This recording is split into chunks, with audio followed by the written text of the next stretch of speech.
क्या आपके साथ कभी ऐसा हुआ है कि आपने कभी किसी का ब्लाउज स्टिच किया और क्लाइंट बोले मैम शोल्डर से तो ब्लाउज गिर रहा है, कैसा ब्लाउज स्टिच किया आपने? तो ये वीडियो सिर्फ आपके लिए। और ये प्रॉब्लम सिर्फ नेकलाइन की नहीं है कि आप नेकलाइन छोटा कर दोगे तो प्रॉब्लम सॉल्व हो जाएगी। नहीं, क्योंकि कभी कभी हमें गारमेंट में नेकलाइन डीप चाहिए, क्लाइंट को नेकलाइन डीप चाहिए, तो क्या हम नेकलाइन छोटी कर देंगे? नहीं, ये है आपका शोल्डर और नेकलाइन का आपस का रिलेशन। ठीक है, तो आज की क्लास में हम यही सब क्लियर करेंगे और ये वीडियो पूरा देखना। अब तब आपको वीडियो देखने के बाद सब कुछ क्लियर हो जाएगा। अब ये ड्रेस देखिए, इसका नेकलाइन कितना डीप है, राइट? और शोल्डर नॉर्मल है, ज़्यादा नहीं है और ज़्यादा कम भी नहीं है। ठीक, अब प्रॉब्लम मेनली क्या होती है इस केस में? ठीक है, नेकलाइन डीप होते ही यहाँ पर सपोर्ट कम हो जाता है और शोल्डर का एक्स्ट्रा फैब्रिक ग्रेविटी के साथ बाहर की तरफ स्लाइड करता है, इसलिए ब्लाउज पहनते ही ऐसा लगता है जैसे शोल्डर बाहर की तरफ गिर रहे हैं, जबकि साइज़ बिल्कुल सही होता है एकदम। यहाँ से आपने एक्यूरेट रखा है, वेस्ट लाइन एक्यूरेट है, शोल्डर आपने एक्यूरेट रखे हैं जितने होंगे अभी पर्सन के। अब एक चीज़ याद रखिए, जितना ज़्यादा नेकलाइन, ठीक है, उतना ही आपका शोल्डर पे कंट्रोल होना चाहिए। ये गोल्डन रूल है एकदम। ठीक है, ये दोनों एक दूसरे के ऑपोजिट काम करते हैं। जितना ज़्यादा नेकलाइन उतना कम शोल्डर, जितना कम नेकलाइन उतना ज़्यादा shoulder.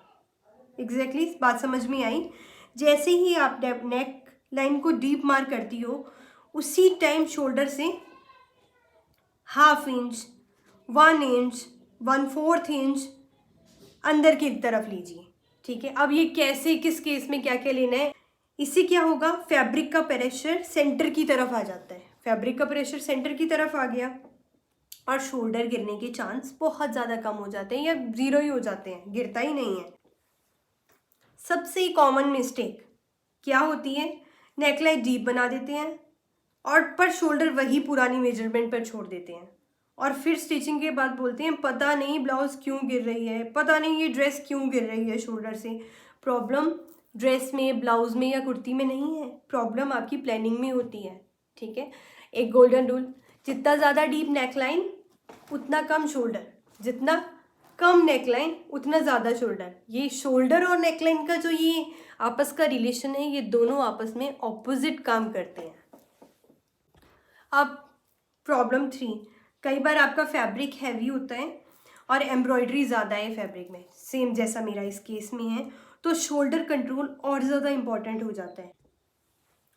Heavy fabric plus deep neckline और plus loose shoulder, it means guaranteed fall. अगर आप चाहते हो कि आपका ब्लाउज पहनते ही परफेक्ट बैठे और क्लाइंट कॉन्फिडेंट फील करें, तो नेकलाइन और शोल्डर को अलग अलग मत सोचिए, दोनों एक साथ प्लान कीजिए।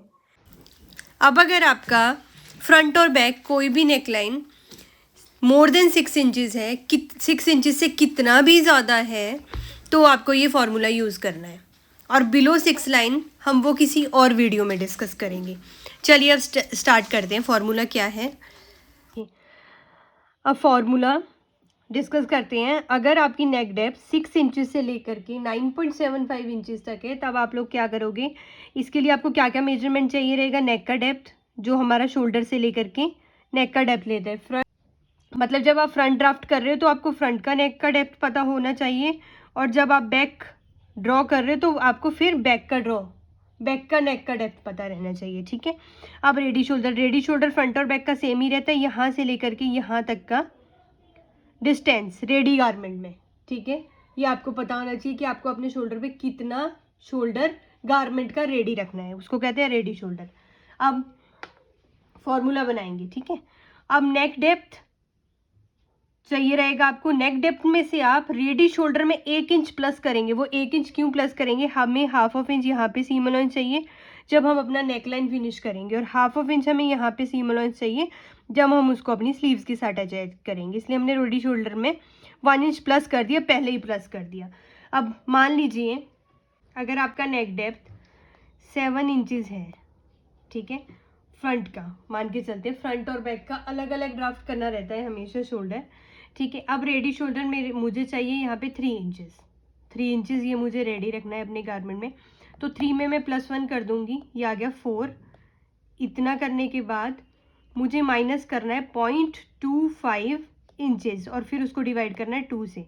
अब इसका फाइनली अगर कैलकुलेशन करूं हो गया, ये आया मेरे पास 3 में से माइनस किया 0.25 इंचेस, या 3 इंचेस, और 3 में से माइनस करना है अब मुझे 0.25 इंचेस और फिर डिवाइड करना है 2 से। ये आया मेरे पास 2.75 इंचेस डिवाइडेड बाय 2,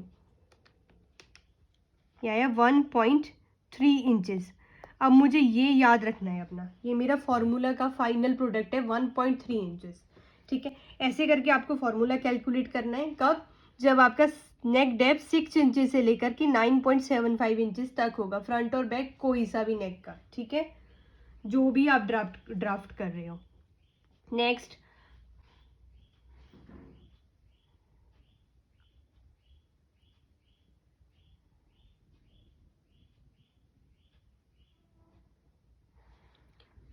अगर आपका नेक डेप्थ अब 10 इंचेस और 10 इंचेस से ज़्यादा है, कितना भी ज़्यादा, 12, 13, 14, कितना भी इंचेस तक ज़्यादा है, तो आपको करना क्या है, हमारे फॉर्मूले में हमने यहाँ पे -0.25 इंचेस किया है, उसकी जगह पे आपको एक चार्ट यूज़ करना है।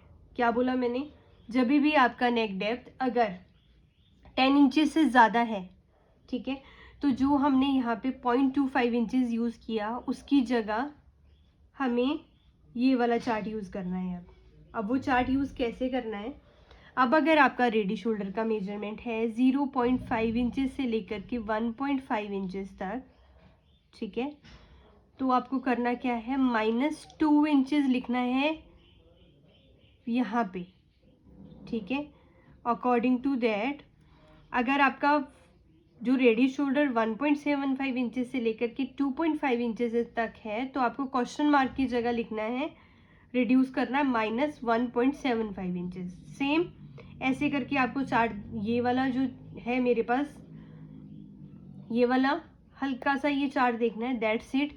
उसके अकॉर्डिंग आपको फॉर्मूला बना लेना है यहाँ पे। अब बात करते हैं एक फॉर्मूला, एक एग्जाम्पल लेके चलते हैं। ठीक है, मान लीजिए मेरा शोल्डर का रेडी मेजरमेंट है 14 इंचेस और मेरे पास नेक डेप्थ है 7.5 इंचेस, रेडी शोल्डर है 3। तो मुझे करना क्या है, 7.5 इंचेस में से -4 इंचेस करना है, 3 + 1 4,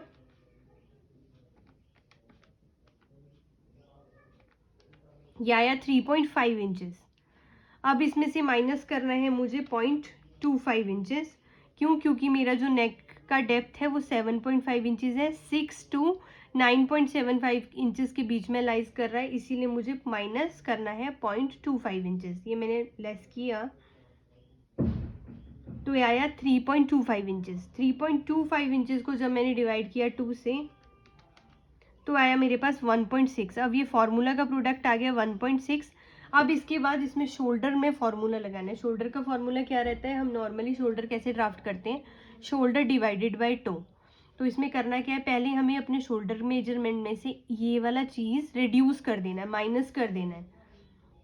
तो मैंने 14 में से माइनस कर दिया ये जो आया मेरे पास, और फिर जो फाइनली आया वो है मेरा टोटल शोल्डर। अब टोटल शोल्डर में मुझे पता है मैं डिवाइडेड बाय 2 करती हूँ, फिर जाके ये मार्किंग लगाती हूँ।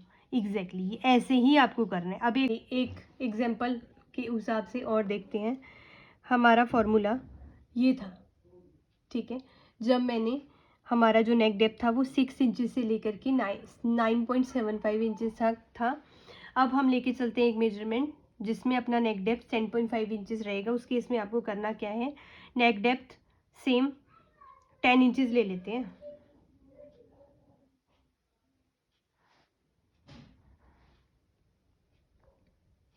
टेन इंचेस लेके चलते हैं। तो 10 इंचेस के अकॉर्डिंग अब आप देखिए, नेक डेप्थ अगर आपका 10 इंचेस है और रेडी शोल्डर 3 इंचेस है, तो सेम आप फॉर्मूला में कैसे लिखोगे, neck depth 10 inches, ready shoulder 3 inches और +1 दिस इज। और अब यहाँ -0.25 की जगह आपको 1.5 इंचेस यूज करना है। क्यों? क्योंकि जब आपका नेक डेप्थ 10 इंचेस से ज़्यादा और 10 इंचेस होगा तो आपको करना क्या है, अब मेरा जो इसमें रेडी शोल्डर है वो 2.75 से लेकर 3.75 के बीच में आ रहा है, तो मुझे -1.5 इंचेस वहाँ पे यूज़ करना है। मैंने यहाँ पे लिखा -1.5 इंचेस। अब इसको फॉर्मूले को कैलकुलेट करते हैं। अब ये 10 में से माइनस मेरे पास 4 जब हुआ तो 6 आ गया, -1.5 इज एज इट इज़ लिखा, डिवाइड बाय 2। अब 6 में से माइनस करना है मुझे 1.5, this gives me 4.5 divided by 2। Final product is 2.25 inches. Done. अब 2.25 इंचेस मेरे पास फाइनली प्रोडक्ट आया। अब मुझे इसमें शोल्डर फार्मूला लगाना है, यानी कि शोल्डर का जो मेजरमेंट था मेरे पास वो था 14 इंचेस, फार्मूला का प्रोडक्ट है 2.25 इंचेस, और फिर डिवाइड करना है 2 से। अब 14 माइनस 2.25 इंचेस को जब मैंने फाइनली कैलकुलेट करके डिवाइड किया 2 से, तो फाइनली आया मेरे पास 5.8 इंचेस। अब जब मैं मार्किंग करूँगी तो जो ये शोल्डर वाला लाइन है ये मुझे यहाँ पे सेंटर से अपना 5.8 इंचेस शोल्डर मार्क करना है। अब अगर आप चाहते हो कि आपका ब्लाउज़, कुर्ती या ड्रेस बनने के बाद एकदम परफेक्ट बैठे और क्लाइंट कॉन्फिडेंट फील करें, तो शोल्डर और नेकलाइन को अलग अलग मत सोचिए, दोनों को एक साथ सोच के प्लानिंग से कीजिए। एक गोल्डन रूल, जितना ज़्यादा डीप नेकलाइन उतना कम शोल्डर, जितना ज़्यादा कम नेकलाइन उतना ज़्यादा शोल्डर। Happy swing.